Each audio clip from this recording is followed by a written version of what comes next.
જય શ્રી કૃષ્ણ. આજે અમારા ફ્રેન્ડ્સ અહીંયા જમવા આવવાના છે. મેં એમને જમવા માટે બોલાવ્યા છે.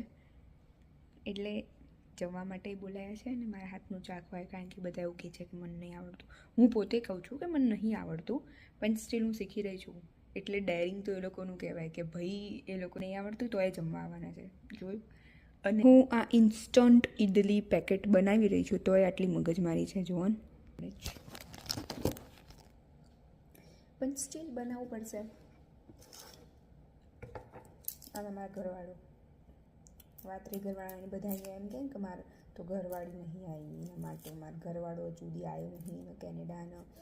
અને મને બહુ તકલીફ પડે. ભાઈ, ઘરવાળા સૌથી વધારે ખર્ચા કરાવે. ખર્ચા હું તમને કહી દઉં. આવશે હમણાં, જોજો. નાવા ગયા છે હમણાં, 8-10-9 વાગે નાવા ગયા છે. મને પાછું કહી દીધું ફટાફટ ઇડલી બનાવી દે. મારાથી આ કટાઈ નહીં થતું, પહેલી તો વાત.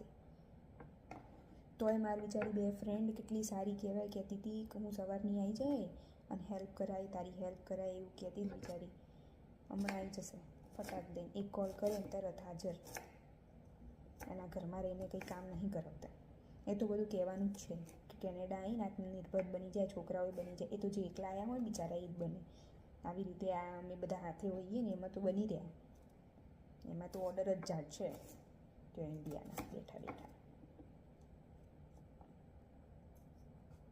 હમણાં આવે ને એટલે તમારે જુઓ, એટલે તમને બતાવું છું કેવી રીતે કામ કરાવ્યું મેં. કે કોઈ આવવાનું હોય તો થોડું તો કંઈ કરાવવું પડે ને હેલ્પ. ના તો જુઓ ને તમે, હેલ્પ કરાવે છે. મારે બધું એકલું અહીંયા બેઠા બેઠા સવારના 9 વાગે ઇડલા બનાવવા બેસી છું. અને પાછું પ્લાનિંગ એમનું જ હતું. બોલાવીએ બધા ફ્રેન્ડને બોલાવીએ.